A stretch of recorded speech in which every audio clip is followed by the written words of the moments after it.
The tussle over who leads the Inter-Party Advisory Council IPAC, which is the umbrella body of all registered political parties, has ended with the judgment delivered by Justice Binta Mohammed of the FCT High Court, which upheld the emergence of a new president for IPAC and declared Leonard Nzenwa, the National Chairman of African Action Congress, as the valid national president of IPAC.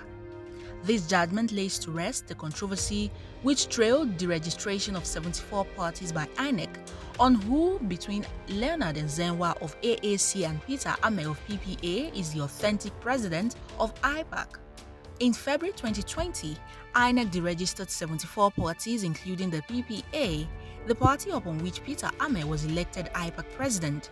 This action also affected all executives of IPAC whose parties were also deregistered, thereby throwing IPAC into a leadership vacuum crisis, which necessitated the remaining 18 political parties unaffected by deregistration to constitute an interim leadership led by Nzenwa pending the conduct of substantive election.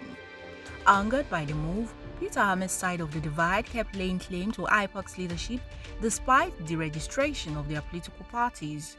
Acclaimed the court in delivering judgment in the suit filed by the National Unity Party declared that since the registration of the 74 parties by INEC is still valid and standing and has not been nullified or set aside by any court, the 74 parties and IPAC officials whose parties were affected have no legal right to get involved in IPAC business, as the party upon which they were made IPAC members are no longer in existence, and the only recognized political parties in Nigeria are the 18 remaining parties whose action of electing Leonard Nzenwa as the new IPAC chairman stands. The court held that Peter Ameh's membership of IPAC, which is determined by a sole slot for each registered political party in Nigeria, terminated with the registration of the political party of which he is a member, stating that you cannot keep something or nothing and expect it to stand. The court continued that any claim by Peter Ameh to the leadership of IPAC was baseless. Reacting to the judgment, Dr. Leonard Nzenwa declared that the electoral jurisprudence has been enriched and calm has returned to IPAC after a month of leadership tussle to afford it the opportunity to commence engagement with other stakeholders for the much-needed electoral reforms. Equity must take its place, and we have to find a way to go around. There are thousands, several stakeholders that is in the electoral process.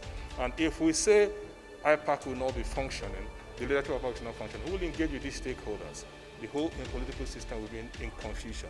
So there's a need to rally the troop around, and that's exactly what is happening. Pending when election is held and conducted, we've got to move on and begin to do things for IPAC.